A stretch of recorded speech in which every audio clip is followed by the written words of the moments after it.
सम्राट पुरुष जिस्म नहीं होते, याद रखो। जो पहले मैंने अर्ज की ना, ये जिस्म नहीं हुआ करता। ये जिस्म के पोल पर कोई और पावर होती जो सब जगह काम करती रहती है। गुरु के 3 दर्जे हैं। एक गुरु जिस्मानी तौर पर, उसको गुरु को पाने का काम करता है, पढ़ाता है, लिखाता है, हमारी तरह हमदर्दी करता है, बाद में तुमको दुखी है भाई, बड़ा अफसोस है, ये भी करता है। मगर 20 से बड़ा पक्का, वो कहते भाई इसका दिल साबित रहे, भाई इंसानी दर्जे के लिहाज से भी मुकम्मल इंसान है, मगर वो कुछ और भी, समझे, वो ही कुछ नहीं। जब तुम पिंड को छोड़कर ऊपर मंडलों में आए तो वो गुरुदेव है, दिव्यरूप गुरु है, नूरी स्वरूप है उसका, raising form of the master. जब उससे शिष्य किसी महापुरुष से उपदेश लेकर पिंड को छोड़कर ऊपर आना सीख जाए और उसके चरणों में पहुंच जाए, बातचीत होने लगे, फिर वो गुरु सिख बनता। वो स्वरूप फिर साथ चलता है दर्जे बदर्जे। कहा सतपुरुष में लय होता है। जो सतपुरुष में लय होने वाली पावर है वो है सदगुरु। वो उस पोल पर इजहार कर रही है, इसलिए कहा सदगुरु रे आप भरपूर है। वो भरपूर, अरे भाई जिस्म हो तो कैसे भरपूर हो। तो हम लोगों को गुरु की भी समझ नहीं, माफ करना। एक छोटा सा बच्चा माता के सामने अकड़ कर खड़ा होता, माता पूछती है बच्चा तू मुझे जानता है? बच्चा कहता हाँ माता मैं तुम्हें जानता हूँ। बताओ बच्चा छोटा, माता को क्या जानता? यही मैंने इसलिए पहले अर्ज की थी कि गुरु की समझ उतनी ही आती है जितनी गुरु बख्शे किसको, जितना जितना पर्चा, जितना जितना अनुभव वो बख्शे, उतना उतना वो इजहार करते हैं। गुरु भी जैसे परमात्मा लाभयान है, ऐसे गुरु भी लाभयान है। मैं पढ़ा करता था 9वीं जमात में, ईसाई स्कूल में पढ़ा था। वहाँ ईसाई एक पादरी से मैंने ये सवाल किया, इंक्विजिटिव माइंड तो था ही ना। मैंने कहा भाई बात क्या है, और समाजों में जितने महात्मा आए हैं सबको कोई कहते श्री महाराज, हजूर, 108, 1001, ये वो बड़े लकब इल्काब लगाते हैं, और आप लोगों ने यीशु के साथ कोई लकब इल्काब नहीं। यीशु मसीह क्या लगेगा तुमको पता है क्यों? मैं क्या हाँ आप कहिए। चले इसलिए कि वो खुदा का बेटा था। हम खुदा के साथ कभी ये कहा श्री हजूर खुदा कहा है कभी? बात बड़ी पते की गई। ये जितने महात्मा ये सारे ही नूर के बच्चे होते हैं, they are the children of light. उस पिता के सच्चे बच्चे होते हैं, उनके अंदर उसका इजहार, वो पोल है, पोलराइज्ड गाड है, जिससे वो हस्ती मिल जाए वो प्रभु के नजदीक हो गया समझ। इसलिए मौलाना रूम साहब ने कहा कि जब तुम किसी वली अल्लाह के नजदीक आ गए तो जानो तुम परमात्मा के नजदीक आ गए। जब तुम किसी वली अल्लाह से दूर हो गए समझो तुम परमात्मा से दूर हो गए। वो पोल है जिस पर वो इजहार कर रहा।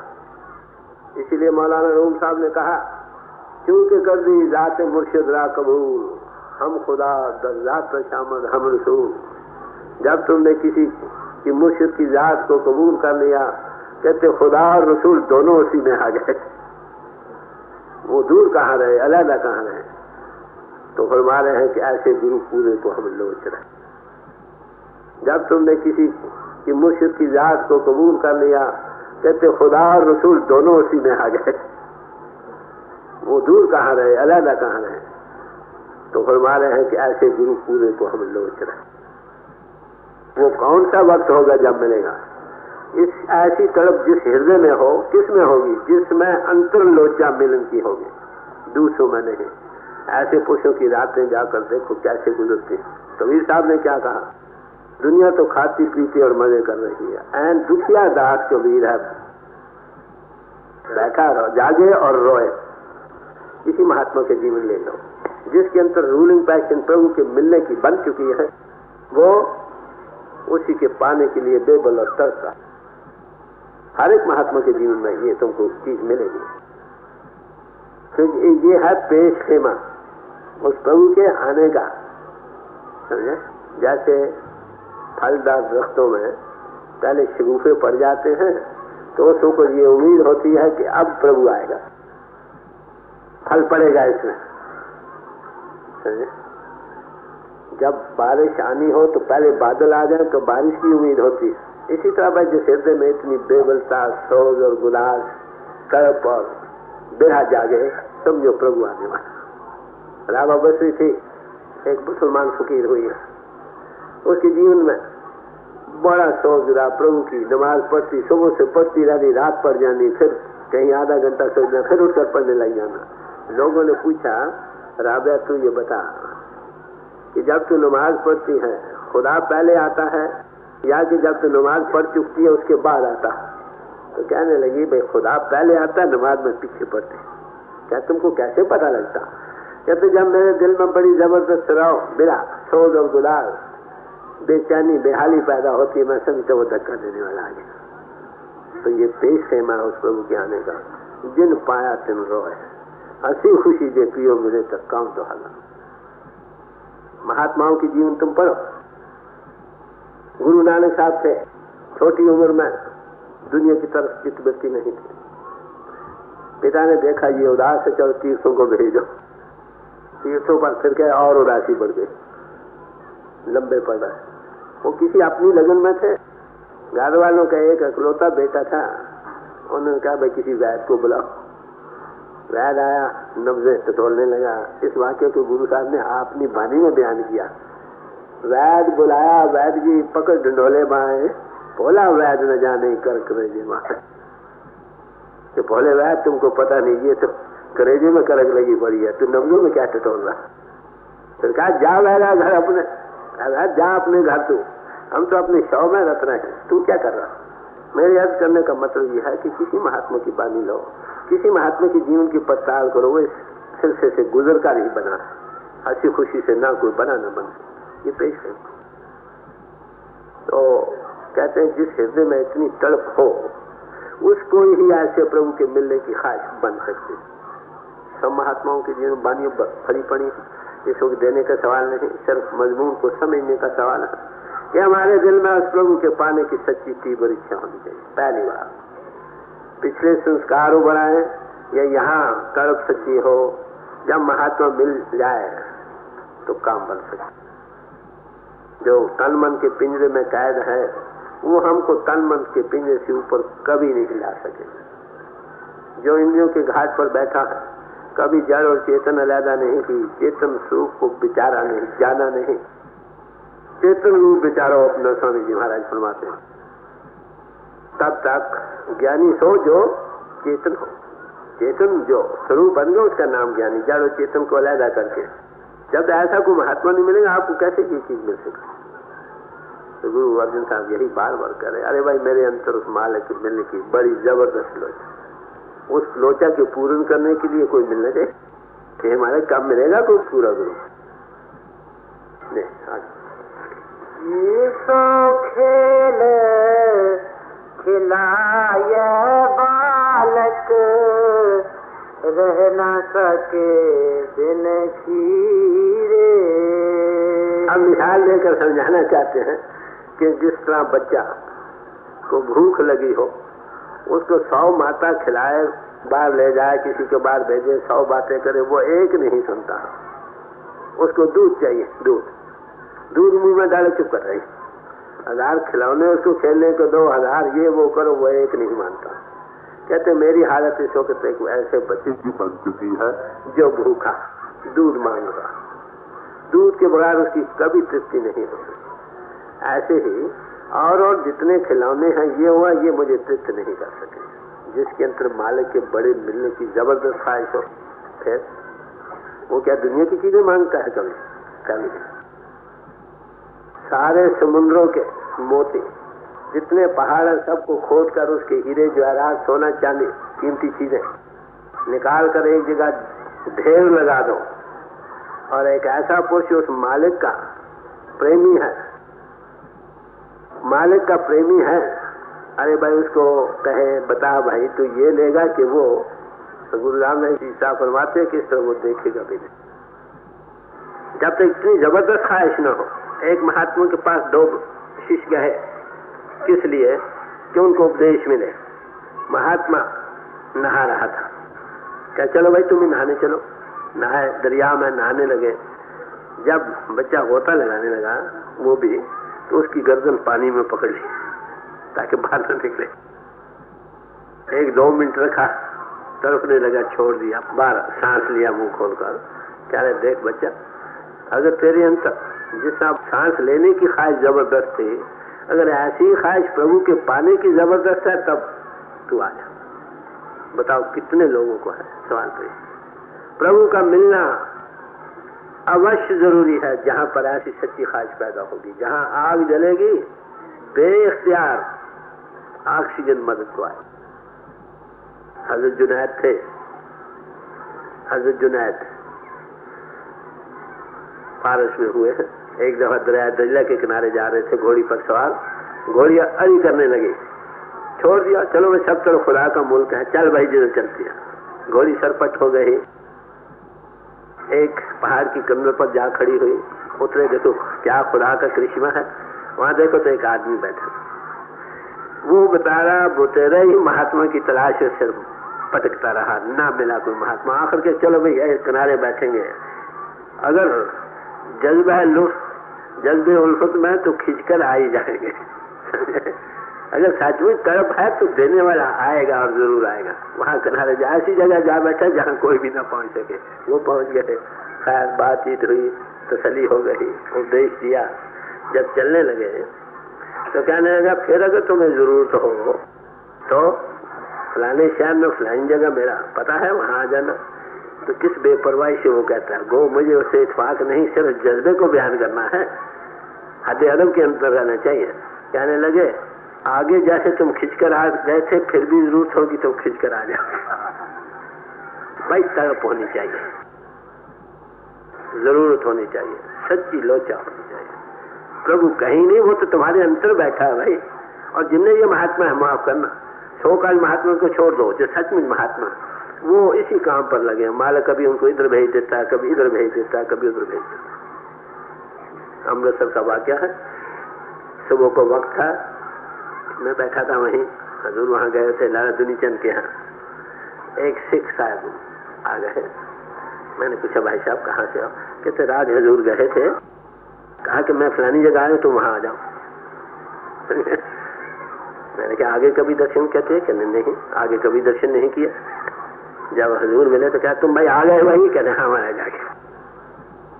तो एक पहाड़ की चोटी पर जो खड़ा है ना, वो देखता है किस तरफ आग जल रही, कहाँ धुआं उठ रहा, या फिर खुद पहुंचेगा वहां, या उसको अपने तक पहुंचाने का सामान करेगा, डायरेक्शन देगा। ऐसी हस्ती का नाम है गुरु, ऐसी हस्ती का नाम है महात्मा। तो ये सिर्फ हजारों बार हजूर में देखी गई। मेरे कहने का सिर्फ मतलब यही है कि वो पूर्ण पुष्ट है। हमने फिर भी जो बयान करना अपनी हदें बुद्धि के अंदर, विचार के अंदर ही बयान है, वो बयान में तो नहीं आ सकेगा। थोड़ी थोड़ी सी चीज है चलो इस चीज के बतलाने के लिए। अरे भाई जिनको ऐसे महापुरुष मिले तुम बड़े खुशकिस्मत है। यही नहीं, ऐसा पुरुष जब उपदेश देता है तो कभी छोड़ कर नहीं जाता। हजूर फरमाते थे सिख छोड़ जाए तो छोड़ जाए, गुरु कभी नहीं छोड़ता। ऐसे जबरदस्त का हाथ पड़ गया, वो कहाँ छोड़ेगा, उसका बिरद है। ऐसे वाकयात देखे जाते हैं। और संभाला हजूर ये फरमाया करते थे, साथ ही पूरे गुरु की निशानी।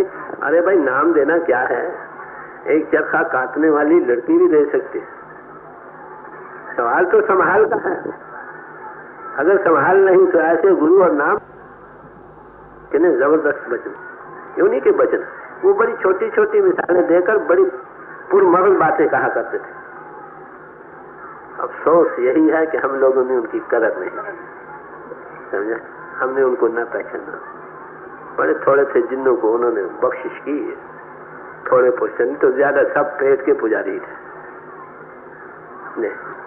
ये सो खेल खिलाए बालक, रह न सके बिन खीरे, मैं अंतर भूख ना उतरे अमाली, जी सो भोजन मैनी रे।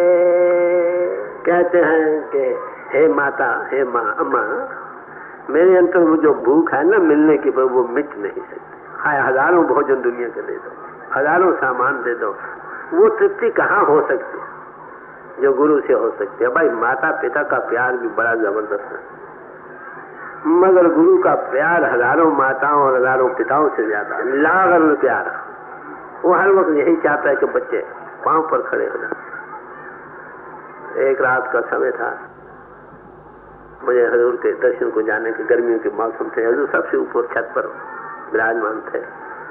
ये उनकी दया थी कि उस वक्त जब खबर मेरे दया कर देते थे मैं चला गया ऊपर, मत्था टेका, अकेले ही थे, मैं बैठा, वो लेटे ही थे। मैंने क्या हजूर, जो बच्चे चलना फिरना सीख गए वो तो कुछ हो गए, जो बच्चे अभी हलना जुलना नहीं सीखे उनका क्या बनेगा? हजूर लेटे ही उठ बैठे, चार पानी क्या कि सिंह महान, तुम क्या चाहते मैं नाम देना छोड़ दूं? मैं क्या हजूर नहीं। कहले फिर कौन सा पिता नहीं चाहता कि उसके बच्चे अपने पांव पर न खड़े? ये कभी ख्याल न करो कि जिसने नाम दिया उसकी दया नहीं है, वो तो चाहता है किस वक्त तुम उसके चरणों में पहुंच। और अब भी मैं याद करूं, चोला छोड़ने से वो कहीं दूर नहीं गए। जिसको नाम दिया साथ हो बैठता, बात हो बाशदर मकानो लामका, जो तुम्हारे साथ रहे इस दुनिया में भी, जब तुम इस दुनिया को छोड़कर जाओ जीते जी या मरकर, फिर भी वहां। ऐसे गुरु जब मिल गया फिर तुमको छोड़कर कहां जाएगा भाई? वो जिस्म तो नहीं थे। हम इस भुलेखे में रहे। हजूर ये फरमाया करते थे, बड़ी छोटी छोटी मिसालें, कि आज भाई कुर्सी टूट गई, बुलाओ तरखान को। आज चरपाई टूट गई, बुलाओ तरखान को। आज दरवाजा टूट गया, बुलाओ तरखान को। क्या अच्छा हो कि तरखान को घर ही लाकर रख लो। क्या तुम गुरु सिख बनो, गुरु सिख बनो, तब अंतर गुरु को प्रगट कर लो, तुम शिष्य बन गए, काम बन गया। तो गुरु सिख बनो, सवाल तो ये। अंतर गुरु को प्रगट कर लो, फिर हर वक्त तुम्हारे अंग संग है, सवाल तो यही। अब भी जिन भाइयों को हजूर से उपदेश मिला वो भाई कहीं दूर नहीं, वो तुम्हारे अंतर बैठे हैं। और हजूर फरमाया थे, बच्चा दूर रोता हो, गुरु पर्देदार औरत की तरह है, उसने बाहर नहीं आना, वो दरवाजे में खड़ी है। जो बच्चा दूर रोता खस्मा दुखाए, लफ्ज बता करते थे, दरवाजे में आ जाए वो खींच कर उसको अंतर कर लेगी। अब भी वो उस दरवाजे पर खड़े हैं, दो घड़ी मत पीछे आओ, खींचने को तैयार। समझे? हमारे यहाँ बैठकर सिर्फ उनको ये फरमाया, यहाँ बैठा नहीं गया, मुश्किल बात है। यहाँ आओ, वो हमारी इंतजार में है कि किस वक्त मेरे बच्चे मेरे पास आते। समझे? सवाल तो वो हमको लोच रहे हैं, हम भटक रहे हैं दुनिया में। अरे भाई दुनिया में तुम्हारा रिश्ता ही क्या, माफ करना। अगर कोई सबसे बड़ा रिश्ता दुनिया में है तो हमारे हम ख्याल हैं जो उनके चरणों में बैठे, जिनको गुरु का प्यार है, उनका गुरु भाइयों से भी प्यार होगा। जहाँ ईर्ष्या और द्वेष है वहाँ गुरु का प्यार का। इस बात का 16 ने सही सबूत। जिसका गुरु से प्यार है उसके शिष्यों से भी प्यार है। अगर मजनू, एक बात देखा गया, पाए सग बोसी मजनू खल्क गुफ्ताई चेबूत, कुत्ते के पांव चूम रहा था एक दिन मजनू। लोगों ने देखा, पूछा, अरे भाई ये क्या करते हो? क्या लगी, सग गाहे गाहे दर कुएं लैला रखता हूँ। ये कुत्ता मैंने देखा था, कभी कभी मेरी लैला की गली में जाया करता था। अरे भाई लैला की गली जाने वाले कुत्तों को अगर मजनू पांव चूम सकता, अरे भाई हम क्यों नहीं भाई भाई के पांव चूम सकते? क्या हम उसके चरणों में नहीं बैठे थे? आज एक दूसरे से जुड़ा हो रहे, ये गुरु भक्ति नहीं। तो अंतर में जब तक सच्ची ख्वाहिश न हो, सवाल तो यह काम कैसे बने? शिष्य के अंतर पूरी भूख एक चीज की होगी, उसको और कोई चीज नहीं भाएगी। तो हमारे अंतर अगर उस प्रभु के मिलने की जबरदस्त ख्वाहिश है तो अवश्य गुरु पूरे के भी मिलने की जबरदस्त ख्वाहिश हो, क्योंकि वही मिला हुआ है, वही हाथ है जो हमको पकड़ने के लिए, दुनिया में से निकालने के लिए आता। समझे? अगर हमने उसकी कदर नहीं की, तमीज़ी बयान करते हुए साजो भाई ने गुरु और परमेश्वर का मुकाबला किया, समझे? प्रभु का मुकाबला किया और उसमें विशेष करके यही बताया है कि गुरु गोविंद दोनों खड़े किसके लागू पाए, भले हरि गुरु आपने जिन सतगुरु दियो बताया कि दोनों गुरु और गोविंद खड़े हैं। गुरु और गोविंद दो नहीं, वो इसका इजहार की जगह है, वो वही काम कर रहा है। मत भी बयान के तौर पर है कि जो हाथ बढ़कर जिसने हमको पकड़कर इनों के घाट से ऊपर लाया, उसका सरे तस्लीम, उसी के अंतर वही खींचने वाला था। दस्ते तो दस्ते खुदा, चश्मे तो मस्ते खुदा। उसका हाथ प्रभु का हाथ होता, उसकी आंखें प्रभु से मस्त होती। ऐसे पुरुष का मिलना रहे किसमें। इस वक्त छोटा सा एक और शब्द आपके सामने रखा जाएगा। दीनो दुनिया दर कमंदे परी रुखसार मार, हर दो आलम कीमते यफ्तार मुए यार मार। भाई नंदलाल साहब बड़े गुरु भक्त हुए, मुर्शिद प्रस्त। शिष्य के अंतर जब वो गुरु की शान को बाहरमुखी और अंतर्मुखी दोनों हालतों में देखता है तो उसको जो अंतर से रंग या नशा आता है या मिकनातीसी ताकत जो अंतर से उसको खींचती है, उस जज्बे के ज़ेरे असर होकर वो कुछ कह उठता। वो उसको क्या देखता है, किसी और रंग में देखता है जिसमें आम दुनिया उसको नहीं देख रहे। ऐसे महात्मा दुनिया में आते रहे, दुनिया ने उसको अपने लेवल से देखा। समझे? जिनकी आंख खुली, जिनको अंतर्मुख अपने आपे की सूझत हुई और प्रभु के पाने की जबरदस्त ख्वाहिश बढ़ने पर उसमें जो उसकी अंतर बेहाली, तो जमजम कहो, तड़प कहो, सौदो गुदाल कहो, वो बड़ी बढ़ते हुए जब उसको उस रास्ते में कोई तस्कीन का कारण बनी कोई चीज, तो उसकी तारीफ में बेख्तियार इंसान से लफ्ज ऐसे निकलेंगे जो आम दुनिया से दिलों से नहीं निकल सकते। भाई नंदलाल साहब 10 गुरु साहब के वक्त हुए हैं, बड़े आलिम फाजिल थे। ये 10 गुरु साहब से जब उनको अंतर की राहत मिली, अंतर की आंख खुली, उस मालिक को चलते फिरते किसी पोल पर काम करते देखा, तो उनकी तारीफ में ये फरमा रहे हैं। कहते हैं कि भाई वो जो परी रुखसार, क्या मेरा मुर्शिद परी रुखसार क्यों है कि उसके अंदर एक हुस्न है रूहानियत का।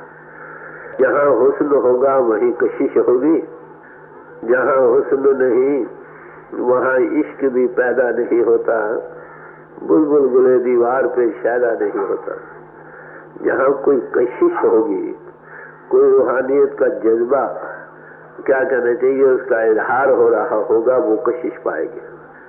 तो वो उसमें कुदरती बात है, लगन पैदा हो। जब एक खूबसूरत चीज, कशिश वाली चीज को देखो, दिल को कशिश खिंच पैदा होगी कि नहीं। तो फरमाते हैं जहाँ कोई खूबसूरती न हो वहाँ लगन और इश्क और प्रेम भी पैदा नहीं होता। मिसाल देकर समझाते हैं, जैसे दीवार पर अगर फूल गुल बूटे बने हो तो उस पर कोई बुलबुल आकर चहचहाती नहीं। हाँ, सचमुच फूल कहीं खिल रहे हो तो वहाँ बुलबुलें चहचहाती है। ऐसे ही कहते जहाँ रूहानियत कोई इजहार किसी पोल पर हो रहा है, उसकी कशिश जब होती है तो बेख्तियार इंसान उसके दिल में लगन लग जाती है। तो फरमाते हैं कि ये जो मेरा मुर्शिद है, ये कैसा है कि दीन और दुनिया दोनों ही उसकी कमंद में बंधे पड़े। वो दोनों में मायर है, दीन के लिहाज से भी और दुनिया के लिहाज से। दुनिया के लिहाज से वो सदाचारी, ब्रह्मचारी, नेक बाल, अहिंसा के धारण किए हुए हैं, सत्य को धारण किए हुए हैं। उसके अंतर सबके लिए प्रेम है, सबके लिए दया का भाव है, सबके लिए प्यार उसके दिल में बस रहा है और निष्काम सेवा उसका जीवन बना पड़ा। ये दुनिया के लिहाज से। रूहानियत के लिहाज से वो पोल है जिस पर रूहानियत का सूर्य चढ़कर लोगों को रोशनी दे रहा। तो फरमाते हैं कि दीन और दुनिया ही मेरे और मुर्शिद की कमंद में बने पड़े। वो मुजस्सम पूर्णता हर पहलू से मुझे नजर आ रहा। फिर क्या कहता है, मेरा क्या जी करता है जब ऐसी पूर्ण हस्ती सामने देखने में नजर आए, तो कुदरती बात है कि इंसान के दिल में उभार पैदा होता है। वो चाहता है सब कुछ मैं इस पर कुर्बान करूं। तो फरमाते हैं, हर दो आलम कीमते यकतार हुए यार माँ, कि वो जो मेरा यार है ना प्रीतम, मेरा ये जी करता है कि उसके जो बाल है ना, एक एक बाल पर दोनों आलम कुर्बान करता चले, दोनों आलम, ये दुनिया भी और अगली दुनिया भी, लोक और परलोक, उसके एक एक बाल पर कुर्बान कर कि मेरा मुर्शिद इतना खूबसूरत है, इतनी उसमें जबरदस्त कशिश है कि मेरा जी करता सब कुछ उस पर कुर्बान कर दूं। दे आगे। नो दुनिया दर्क मंदे आ परी रुख सारे माँ हर दो आलम शीमते यकतार मुए यार माँ मान में आरे मताबे गमज़े मियगान यक निगाहे ज़ाफ़िज़ाइश बस बवद दरकार माँ। कहते मुझे उस पोल पर रूहानियत का इजहार इतने जबरदस्त से उससे रवे निकल रही है, रेज निकल रही है कि मैं उसकी जो आंख की पलकी है ये जब आंख ऊपर नीचे करता है तो उसकी ताब मैं नहीं ला सकता, इतनी जबरदस्त रहो। कहते हैं भाई हमारे लिए अगर वो एक आंख भरकर मेरी तरफ देख ले तो यही काफी, मेरी दीन और दुनिया खुदा सब इसी में आ गया। कारण क्या? इंसान के अंदर परमात्मा मौजूद है, गट गट में मौजूद है, हमारी आत्मा की वो आत्मा समझे, हमारा जीवन आधार। तो जीवन आधार होते हुए आप देखेंगे कि उसके बगैर हमारा जीना मुश्किल है। सब में मर कहीं प्रगट है, कहीं गुप्त है। सबों घट मेरे साइया सुनी से न कोय बलिहारी तिस घट के जहाँ घट प्रगट हो। जिस घट में वो प्रगट हो चुका है कहते वो बलिहार जाने के काबिल है। कहते उसके एक एक बाल पर दोनों हल्क में कुर्बान करता हूँ। बिजली का बल्ब है, खाली बल्ब तो शीशे का लगा रहा, कोई नजर नहीं जाती। जब उसमें बिजली इजहार करती है ना, रोवे निकलती है, वो कशिश करती है। उस वक्त देखते हुए आपका ख्याल शीशे की तरफ नहीं जाता, बल्कि जो बिजली उसमें चमक रही है वो कशिश पाती है, आप भूल जाते शीशा है भी कि नहीं। ऐसी ये हालत है कि जिन हृदयों में वो मालिक प्रगट हो चुका है, उसका नाम है साधु, उसका नाम है संत, उसका नाम है गुरु कह दो, महात्मा कह दो, पूर्ण पुरुष कह दो, तत्व आत्म तत्वदर्शी कह दो। तो कहते हैं कि उसके वो इतना उसके अंदर कशिश है कि मैं उस कशिश में आकर मैं सब कुछ कुर्बान, ये दुनिया दोनों दुनिया कुर्बान कर देने को तैयार हूँ। कि जब वो देखता है मेरी तरफ, आंखें कभी खोलता है कभी बंद करता है, तो उसकी ताब मैं नहीं ला सकता। कि मेरे लिए यही काफी है कि एक मेर भरी, मेर आलूद, मेर भरी, दया भरी, प्रेम भरी नजर मेरी तरफ डाल दे, बस इतने का। इस बात का आम दुनिया तो ठीक सही मानों में इस चीज को नहीं समझ सकेंगे। महात्माओं ने इसके बतलाने के लिए मिसालें दी। मौलाना रूम साहब फरमाते हैं, जैसे एक शराबी हो, प्याले में शराब छलकती देखे, उसकी आत्मा कई बार ऊंची नीची होती है। छलकती शराब को देखकर, ऐसे मुर्शिद को देखकर, ऐसे पुरुषों को देखकर जिसकी अंतर की आंख खुल रही है, वो उसको देखकर उसकी आत्मा ऊंची नीची होती है।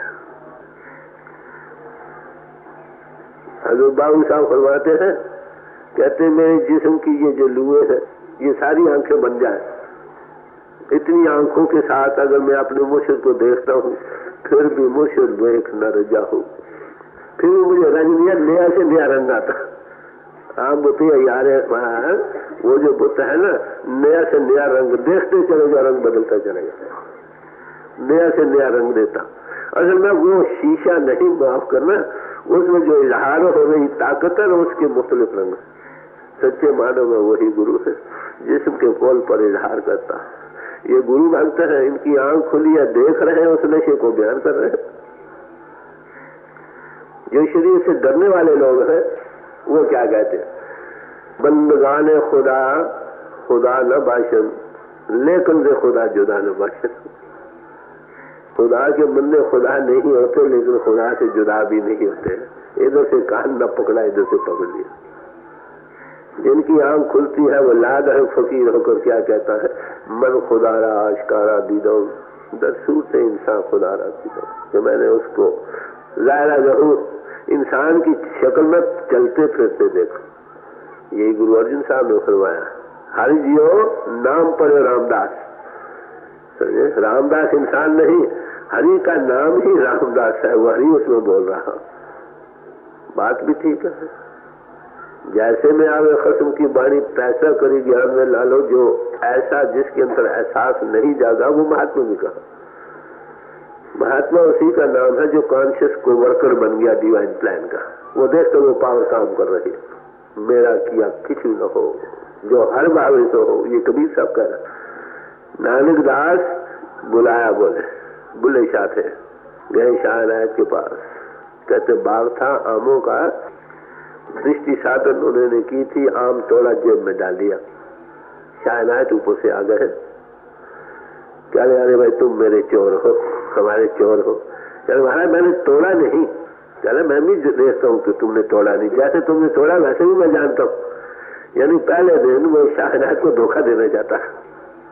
जब आंख खुली तो कहने लगे मौला आदमी बना है। कह रही ये तो इंसान नहीं था, खुदा ही चल कर आ गया था। तो ये उन लोगों की हालात है, बयानात है, जिनकी अंतर की आंख खुली है और उस लेवल से देख रहे हैं। हम मनबुद्धि के घाट से देख रहे हैं। तू सुल्तान कहाँ मियाँ, तेरी कौन बढ़ाई है, तू बादशाह है, हम तुमको मियाँ मियाँ करके कहते हैं। अरे बताओ ये तो उसकी तारीफ है कुछ बिली तो करना। बताओ हमें जो बयान करना अपनी लेवल से करना है ना, और क्या कर सकते हैं। एक डिप्टी कमिश्नर था, किसी गांव में चला गया पड़ताल के लिए, पटवारी की पड़ताल हो गई। शाह बहादुर चलने लगे, जो वहाँ के जाट थे। उन्होंने क्या किया, साहब बहादुर हम आपके लिए दुआ करते हैं कि खुदा तुमको पटवारी बनाए। उनके लिए पटवारी बड़ी चीज है, ये नहीं पता कि कई पटवारी उसके दर पर दौड़ रहे हैं।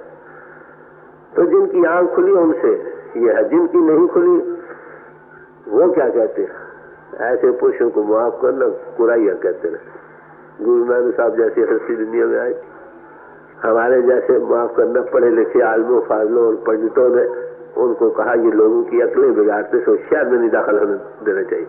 तो अपना लेवल है, और क्या हो सकता। हजरत इब्राहिम साहब फरमाते हैं एक जगह कि मैं एक बार एक बेड़ी पर जा रहा था दजला में, उसमें एक धनाहट पुरुष था, सैर तफरीह के लिए जा रहा था। नकाल भी कोई थे, वो नकलें करते थे दिल की खुश करने के लिए। ये चुपचाप बैठे थे। ये कायदे की बात है, जब सामने हंस रहे हो, एक आदमी चुपचाप बैठा हो, तो नकालों ने इनकी नकलें उतारनी शुरू कर दी। बोले से कि मुझे बुशारत हुई, खुदा ने ये कहा कि देख इब्राहिम, मुझे तेरी ये जिल्लत मंजूर नहीं। अगर तू कहे मैं इस बेड़ी को उल्ट दूं, ये सब डूब गया। तो कहने लगे मैंने खुदा को अर्ज की है, खुदा इन बेचारों का क्या कसूर है, इनकी आंख पर जो जेहला विद्या का पर्दा आया हुआ है, तो इतने ही दयाल हुआ है तो इनके पर्दे को हटा दे। कहते जब उनका पर्दा हटा तो सब आके माफी मांगने लगे, भाई माफ करो हम भूल में थे। तो मेरे अर्ज करने का मतलब यह है कि इन महापुरुषों को वही सही रंग में देखते हैं जिनकी अंतर की आंख खुलती है। हमारे हजूर का वाक्य है, एक बार लोगों की पूछा महाराज हम आपको क्या समझे, और मानने लगे भाई तुम मुझको भाई समझ लो, मुझको पिता के समान समझ लो, टीचर के समान समझ लो। मेरे कहे के मुताबिक तुम अंतर चलो, पिंड से ऊपर आओ। अंतर उन मंडलों पर गुरु की शान को जब देख लोगे तो जो चाहे कह लेना। वो लोग हमारी तरह मलमूत्र का थैला लेकर कैदियों के दरमियान कैदी की शक्ल में आ जाते हैं। उनको उभारने के लिए हम जिनसियत कुदरती खासा उनको कहते देख भाई ये भी तेरा मुकाम है, तेरा एक और भी मुकाम है, तू कहाँ बैठा। तेरा ये असली वतन नहीं, तेरा असली वतन कोई और। तो उनको समझा बुझा कर जब अंतर्मुख करता फिर वही कहते ये खुदा। तो इस हैसियत में भाई नंदलाल साहब फरमा रहे। नहीं आगे काले सूफी गाय कलंदर में शिवद रंग आए मुख्तलिफ दारद बुते आयार माँ। फरमाते हैं गाह सूफी गाह जाहिर गाह कलंदर में शिवद। कभी तो बड़ा सूफी नजर आता है, गाय बड़ा परहेजगार मालूम होता है, कभी बड़ा त्यागी मालूम होता है, कभी बड़ा मस्त मालूम होता है, कलंदराना बातें करता है। उसके कई रंग है, कई रंगों में जैसे जैसे उसके साथ रहने वाले हैं, कभी उसको किसी रंग में देखते हैं, कभी किसी रंग में देखते हैं, कभी किसी रंग में देखते हैं। ये उसके इजहार के मुख्तलिफ पहलू हैं। कहते हैं उस बुते अयार के रंग हाय मुख्तलिफ दारत बुते अयार माँ। अयार बुत किसको कहते हैं जो किसी के कब्जे में ना हो, समझे। कहते हैं वो बुत ऐसा है कि कई अनेकों रंगों में नजर आता, देखते चले जाओ अब और फिर और फिर और फिर और। जो खाली देखने में नजर आते हैं उसमें कई शक्लें बदलती हैं, उसके इजहार के पहलू बदलते हैं। बस जो बाहर छानबीन में रह गया वो रह गया। एक तालिब थे, मैं आपको अर्ज करूं, एक मुसलमान फकीर के पास 40 वर्ष रहा उसके पास। तो एक दिन उनको कहा गया कि जाओ उनतर से किताब फलानी जगह से उठा लाओ। कहने वाला मैंने कभी कोई किताब नहीं देखी। 40 वर्ष पास रहता है, कमरे में आता जाता है, बस देखी नहीं किताब कहाँ पड़ी होती। यानी इतनी महवियत हो, उसी से तल्लक, उसी से लेना, उसी से देना। संतन संग हमरा लेवा देवी, संतन संग व्यवहारा।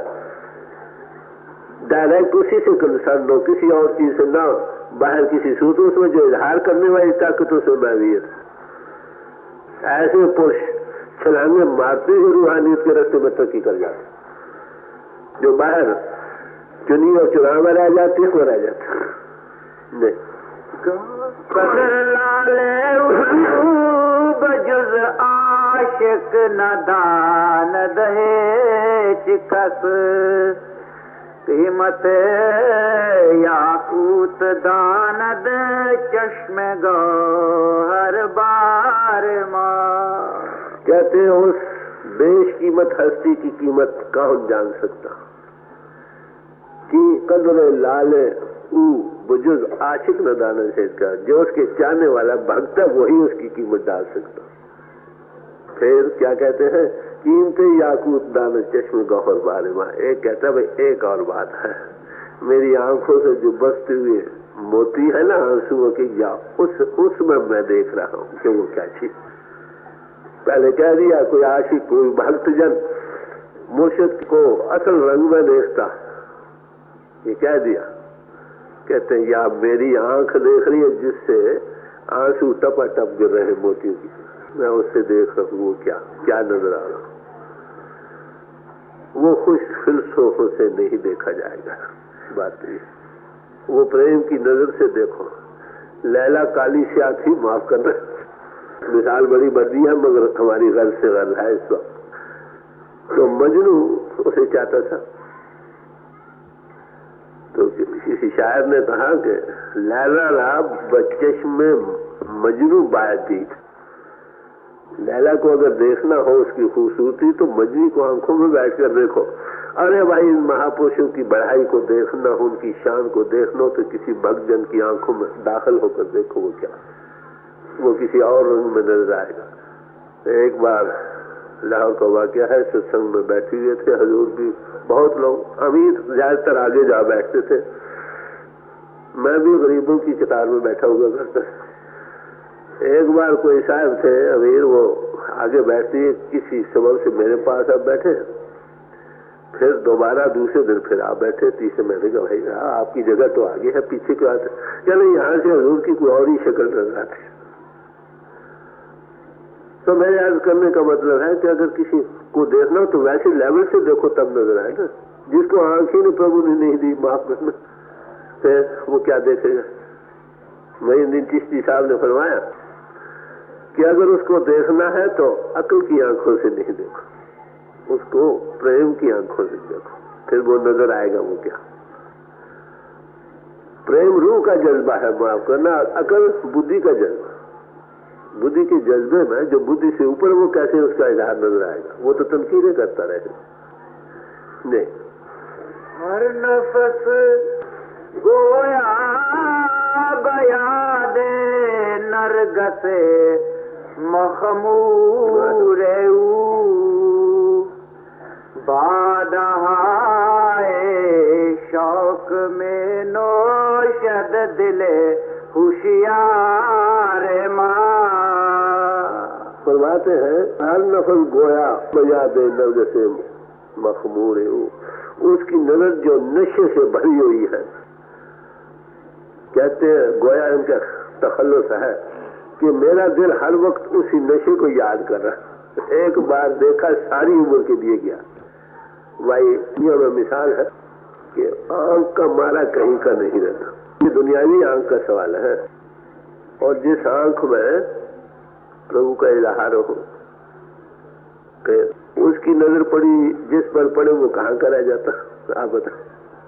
तो कहते हैं मेरी जो दिल है हर नफस दम दम के साथ, हर घड़ी, हर मिनट, हर सेकंड उसी की याद, वो नशे भरी नजर जो थी ना, उसी को याद कर रहे हैं। और क्या है? बाधा है शौक में दोष दिले शालिमा, और उसका जो प्रेम शौक का भरा नशे के प्याले हैं, उस नरगिस जैसी, नरगिस आंख की मिसाल देते, खुली होती है ना, कहते उस आंख से जो शराब क्यों रहा, शराब की तरशो हो रही है, कहो, कहते उसको प्याले पी पी कर मस्त हो रही। आप बताओ इसको किन लफ्जों में इजहार करोगे? जिससे नशा वो आंख बनेगी, रिसेप्टिव बने, उस नशे को पी पी कर मस्त हो। ये था एक गुरु की तारीफ, तो फिर भी नहीं हो सकती, बस जो को थोड़ा बहुत आपने तजुर्बे में किसी महापुरुष को आया उसका इजहार किया है। भाई नंदलाल साहब ने ये शब्द आपके सामने रखा गया।